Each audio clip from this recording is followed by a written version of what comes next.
What's up, everybody? It's your favorite gal pal, Scarlett Cyanide, and welcome back to another episode of Scarlett Cyanide's Sit and Sip. Today, we are talking about the 5th episode, which is the 2nd episode of bracket number 2. The pink bracket. And, it was a spicy one. Today, it was Rap and Roast. And then the runway was Little Shop of Horrors, or Little Shop of Horrors. Oh, Little Shop of Somewhere Horrors. Susie Toot is so angry. Now, before we get into that, don't forget to support the channel by liking the video and making sure you are subscribed to the channel so you can get updated on every single Sit and Sip that comes out on Mondays. Now, before we get into this week's episode, I actually have to mention, of course, the brand new Drag King reality competition show. King of Drag. I'm so glad we're talking about this. Listen, I come from a drag family of almost all kings. Literally almost all kings. In my very first drag family I had, it was only myself and my drag daughter. We were the only 2 queens. So, hey, wow. I love me my kings. Yes. That's all. You know what? I didn't know that. Today I learned. I have to give a huge congratulations to my friend, Dick Von Dyke, who is going to be on this season of King of Drag. That is so cool. Oh my goodness. Yes. So I'm just learning a bunch of stuff about you and Drag Kings. I knew you loved Drag Kings, as I do as well. I had no idea they were so formative in your drag journey. That is really cool. Absolutely, yeah. Listen, I found a lot of camaraderie with the Drag King performers in St. Louis. We had a lot of common struggles in the drag community and being accepting of us because, I was doing drag, but kind of as chaperone, basically, a woman doing drag. AFAB drag. AFAB drag. Drag kings really go through a similar struggle where they're just not featured, they're just not celebrated enough. Yeah. And it has been long overdue for more king representation on TV. Now, we will actually be reviewing for our members the episodes of King of Drag. So that's going to be a members exclusive. If you want to become a Seated and Sipping member, get exclusive content, and join us every week for our live watch-alongs of these episodes, you can go ahead and do that by clicking on the information below. All right, Jordan, with all that being said, let's go ahead and grab a seat and take a sip. I knew it was going to be some craziness already, right? Because we're coming into these MVQ, the point trading, for the very, very first time. Let's get to the gagarini of it all, because, this is pretty much how it starts out. Mistress coerced, highly suggested, got Nicole Paige Brooks and got Kerri Colby to give their points first. And then, under the impression that there was going to be reciprocal trading. Yeah. And then, once Jorgeous had a point and Mistress had a point, these 2 little devilish girls, they swapped their points instead of actually being reciprocal. So now they had 2 points each, and the poor little naive babies had 0. Mistress saying, okay, these alliances set them on fire because she had a 3-way. Sure, she had an alliance with Jorgeous, but that alliance was also with Kerri. So who knows if she and Jorgeous actually even have a real alliance, but they did what they did, and it was very funny. But yeah, Kerri's left with 0, which seems crazy. Yeah. And then, of course, we've got Nicole Paige Brooks is also left at 0. But not only that, but Mistress directly shades her. Oh my gosh. As she does it. She says, we're not even related. After last episode, when they're like, we claim each other. We're friends. They don't need to know that we're not the same Brooks. And she says, well, we're not related, so bye. Yeah. Crazy. It was crazy. One side of me, I'm like, this is so juicy. This is exactly what I would want to see as a person watching their favorite TV show. Drama. This is what I tune in for. This is what I tune in for. But then I also would say, if I was Kerri or Nicole, I understand why Nicole was openly mad about it. I would have been. Well, of course. Mistress can't even say anything. She's so busy laughing. Yeah. She is crazy. She is an evil villain. I love it. She even said she likes to play the evil villain. Yeah. Oh, my God. She's so villainous. Nicole is, like, at this point shunning Mistress Isabell. Like, she's like, I'm not even going to. She's like, I'm not even going to try. She told her, get the hell away from me. Yeah. We have a return of a three-way tie. We had that last bracket as well. We did. Yeah. Bracket 1 was extremely competitive. But the mind games or whatever, it's Mistress's bracket. Yeah. So now, speaking of Mistress, not only has now she maybe broken up some alliances, but she's acquired a daughter. And that is Miss Lydia Brooks. Lydia Brooks. Kollins. Formerly Lydia Butthole Kollins. Which I wonder if she's, like, actually going to, like, really go by Brooks Kollins. Like, is this real? Honestly, who knows? But I kept saying this last week. I was like, she said, depending on how you do, we'll see what happens. Yeah. Lydia won. So Lydia is a Brooks. Yeah, she didn't give her a point, but she gave her a last name. She gave her a last name. A last name that Nicole Page thinks she's a little loose with. Oh, I know. That was some funny shade. Yeah, she's like, oh, y'all just give your names around like that. It's like in Texas, you just throw the Brooks name everywhere. Ooh, which was very shady. Yeah. Speaking of shady, this Maxi challenge was a new hilarious take on being shady, and that was the rap roast. I thought this was really clever. Yeah. Writing diss tracks. Because Ru even comes in and explains how, literally they're like, do we want a rap challenge? Do we want a roast?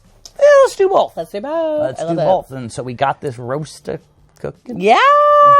Come on, reference. Oh, Farrah is here. I feel like I'm more referencing you referencing Farrah, but that's fine. You're doing Scarlett, doing Farrah. Fresh out of the adoption, we learn that Miss Lydia Brooks Kollins, she now gets to decide the order of the rap roast. Yeah. We got to welcome your special guest judge's favorite special guest judge, Chaperone, into the workroom, actually, which was really fun. Yeah. She kind of had, like, a cute little heartwarming conversations with the queens, and then she tried on Tina Burner's wig, and I think Tina Burner should just give that wig to her. I mean, Tina Burner may not have had a choice. I think Chapel might have left with it. She did walk out of the room with it. She did walk out of the room with it, so maybe that's just Chapel's wig now. Chapel Colby. Ooh, yes. I know. So 2 adoptions this week. Now, Lydia got to decide the order of the rap roast because she was the winner last week. And I think ultimately how she put the girls made sense. Yeah. It wasn't necessarily like shady or anything, and it pretty much aligned with what the girls said that they wanted anyway. Yeah, like really it was pretty simple. Like there weren't any games going on. Lydia was already feeling the pressure not to play games with people. Right. Becoming a Brooks, honestly. I feel like she said, I need to be a new Brooks. She gave pretty much everybody what they wanted, but I think something that maybe could come up next week during the MVQ process is she did have maybe a little agreement with Kerri. Kerri wanted to go last. So because she put Kerri last, now maybe they might be swapping stars, because that was kind of the deal. That wasn't even kind of the deal. That's what they said. Oh, yeah, that was the deal. Yeah. Like, I'll scratch your back if you scratch mine. Yeah, literally. So we'll see how that shakes out. Now, let's break down how each of the queens did in the rap roast challenge. So first up was Tina Burner. She got to open the rap roast, and one thing I immediately noticed, not even about Tina, was clearly they had like recorded these at some point. Because like I don't think they were like actually singing it or rapping it. They were not, and unfortunately for Tina was the one who made that the most noticeable. She fumbled a couple times. Mm-hmm. They didn't bring it up in judging, but I'm sure they noticed it. If I noticed it, the judges noticed it. Tina starting this challenge was perfect. I think actually having her go first was great. She did a lot of things that I really liked. Like, her flow was good. Her reads were good.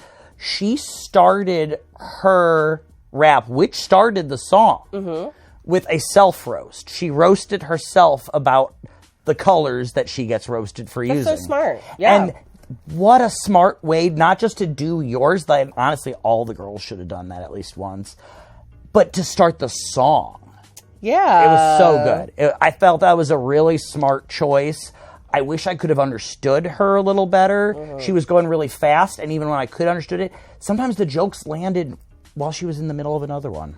Right. And I know Michelle told her that too, like, slow down, girl. But I think Tina started this off perfectly. It actually was a Tina burner. Yeah, I think Tina started out strong. I definitely could tell she put a lot of time and effort into her lyrics. And I know that her reads in there were good, but much like Michelle, maybe I'm a little hard of hearing, but I did agree that Tina's verses specifically were just way too fast. It's exactly what you said. Like, by the time I processed the read, she was already more than halfway into the next one, and I was like playing kind of like catch up the whole time. So yeah, please assume that I'm Jorgeous. Next up is Miss NPBFAG.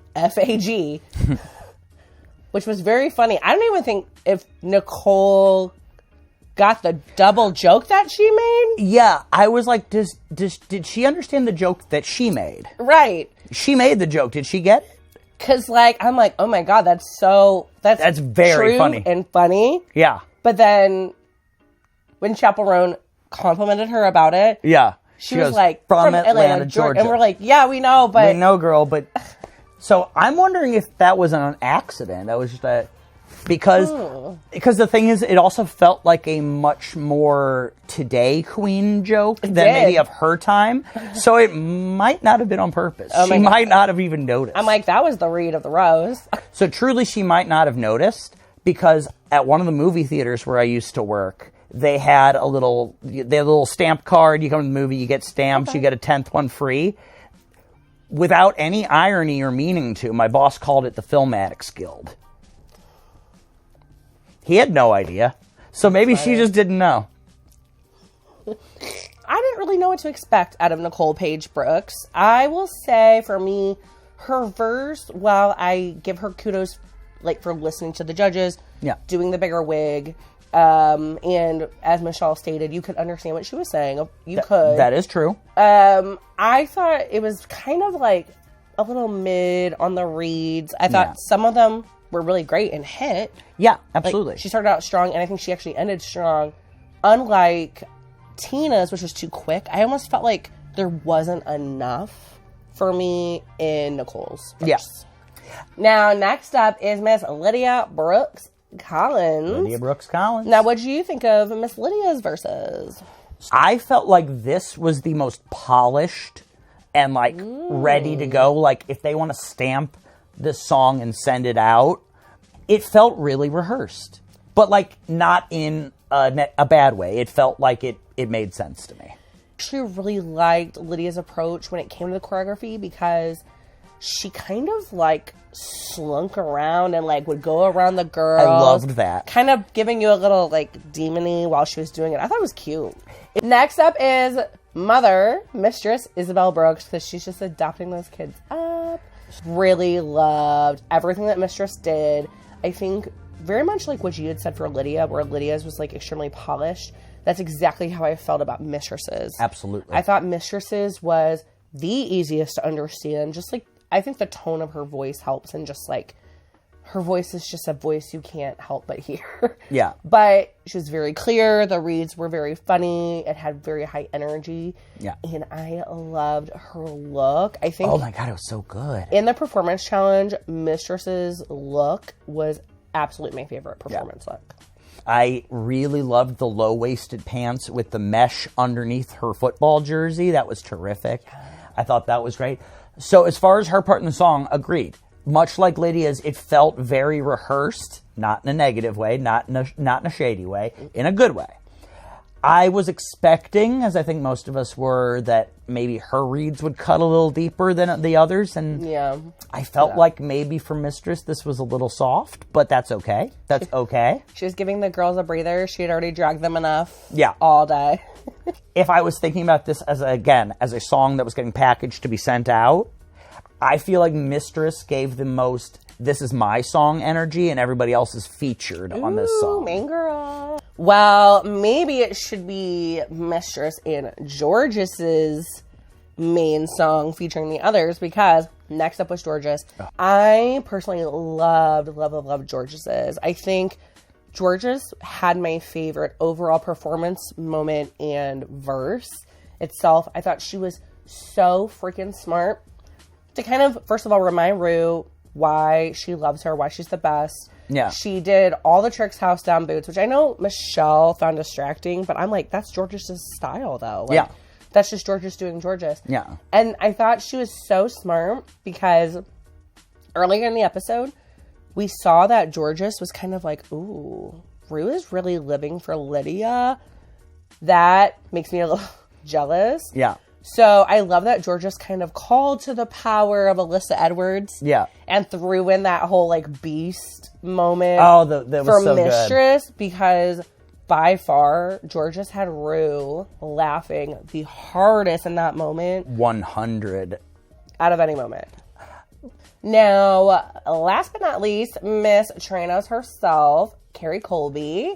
What did you think about Kerri in this challenge? Oh my God, I loved Kerri so much in this challenge. Much like Miss Tina Burner was perfect for the first slot, she was perfect for the last slot. Ooh. Now, I'm saying all that recognizing that she went with her own version of this challenge. Yeah. She shaded the girls, but not very much. She mostly shaded them by talking about herself. Yeah, like being so hot. And being so gorgeous, which is very classic way to do it. It's drag queen and for rap. So I think she nailed it. I think that was perfect. Mm-hmm. Now, sadly, it was a little too different. I knew it was going to hurt her in this challenge. But if this was rhythm and flow, she would have just like slayed the house down. She would have won that challenge. Honestly, when she suddenly starts transitioning into Spanish while she was rapping. Oh, that was sick. I was getting flashes of D-Smoke from first season, remember? Yeah, of course. And then like he did that song, he rapped in Spanish and then said technically when you translate it, it all rhymes. It's still all rhymes. And I'm just That's like, crazy. Okay, Kerri Colby's on a D-Smoke level. I love that. I love that. I agree with you. I think if this was a different type of challenge, then Kerri probably could have been on the top. Yeah. But, yeah, unfortunately, like, I love the challenges on Drag Race because I know it does push people creatively. But still it has to still be within the box of that challenge. And unfortunately, Kerri took a risk. She went outside of the box. She did.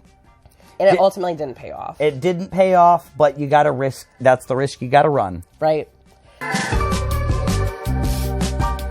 Now, next up is this runway, Little Shop of Horrors. Little Shop of Horrors. And Susie Toot is still out there ringing her fists to the sky. Yeah. And the girls definitely all had their unique ways of going about this. Yes. So first up was Miss Tina Burner, and she gave you very sentimental, meaningful, and beautiful Lily.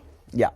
Stargazer Lily dress that had a reveal and ultimately was very pretty, like airbrush gown. It was a thing she did for her mom. She had a little sign on it that she mentioned. I guess her mom was having some struggles. Yeah, was before diagnosed she with left. dementia and things. Absolutely. So we got to hear more about Tina Burner and her personal life, and she got to share that story. Yeah. And the dress was really beautiful. Next up is Jorgeous, who's giving you Sexy Plant Monster. Sexy Plant Monster. Yes, doing gorgeous. But the cutest little sexy plant monster. And she's just covered in Venus flytraps. They're going all the way up her. This was a really, really fun look. It was very in Jorgeous' style. She's giving you naked. She's kind of giving you like the strappy moment, but it was beautiful. It was very complete. Yeah. And I liked it a lot. Like she says, very muggy.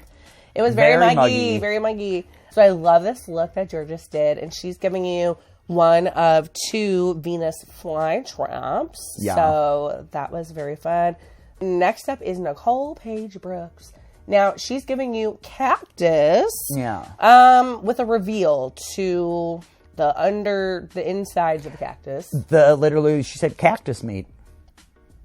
Wasn't really feeling this look. I'm glad some people had some nice things to say. I know Ross said he really loved the cactus that she had. I know, I was surprised. I just didn't see it with either of the things. I thought the reveal was weird. Mm-hmm.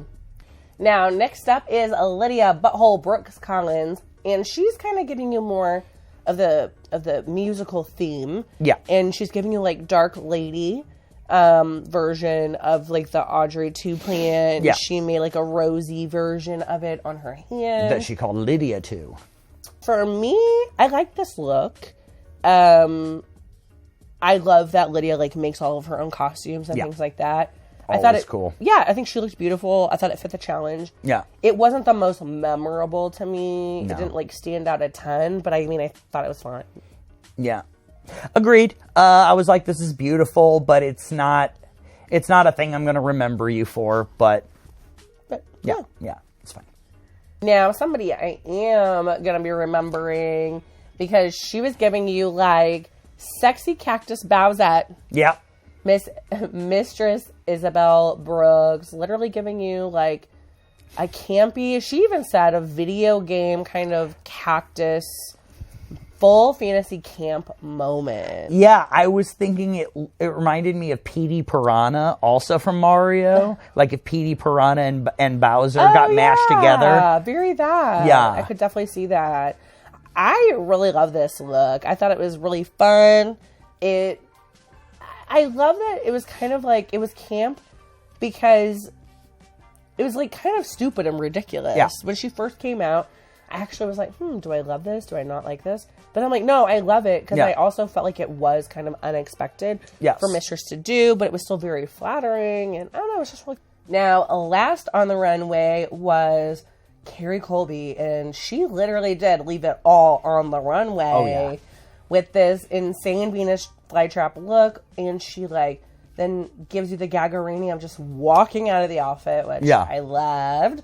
I thought this was pretty spectacular, giving you very Colby, giving you high drag. It did feel very Sasha. It did. You know what's so funny about this? Because I was like, oh my god, this is perfect and amazing. But then I was like, well, what part of the flower or whatever is she when she's just like naked? Is that just her being naked? I was wondering that also, especially because she actually still had Venus flytraps on her feet. Yeah. With the shoes. So I was like, you know what I'd actually thought would be funny that I wish she had done, or at least like a little allusion to, and she could have said it to him, is if she put like little fly wings on herself. And she was that'd be so cute. She was the fly trying to escape. Yeah, missed opportunity with that. That'd been... So, as we mentioned earlier in the episode, we had Mistress Isabell Brooks and Jorgeous in the top. They lip synced to Chapel Roan's Hot to Go, which was very, very fun. And they were our first double wins. Yeah. So they split a point. They each have a half point now. For the final scoreboard, we have Mistress and Jorgeous with 4.5 points. Lydia has 3. Tina has 2. And then Nicole and Kerri still have those zeros, but we will see how the point exchanging goes next week. Now, of course, we can't close out the episode without doing our sips of the week and our spit of the week. So, Jordan, who is your sip of the week? My sip of the week is actually going to be Kerri. Specifically, Kerri's outfit at the beginning during like the MVQs, because she was wearing that outfit at the final runway of the last episode. Barely got any attention for it.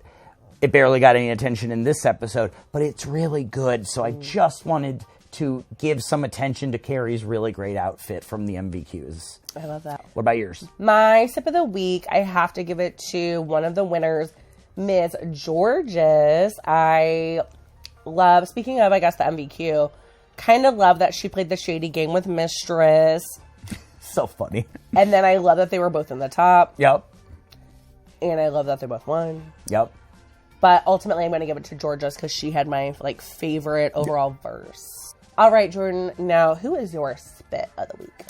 My spit is going to go to Nicole Paige Brooks. Specifically, like literally something that made me want to spit. That cactus meat thing. It put a weird image in my head watching her do it. And then when she explained what it was, I was like picturing it. Because like I've eaten cactus before at a restaurant. Oh, okay. And maybe that's what it is. Maybe it's bringing back unpleasant memories. Oh, God, yeah. You're like, it was just a weird texture, and I didn't like seeing it represented as a dress. So, sorry, Nicole, spitting the cactus meat. Yeah, I'm going to agree with you this week. I'm going to also spit MPB FAG because, for a lot of things that you said, and I don't think she took the best opportunity in her verse, I think she could have done more. Absolutely. I'm glad Michelle liked it so much, but yeah, like she could have done so much more. Right. All right. We can't go without our end of the day. So, Jordan, at the end of the day. Love you, but I love me more. All right, divas, thank you so much for joining us this week. We will be back next week. Don't forget to take care of yourselves. We'll see you next time. Bye.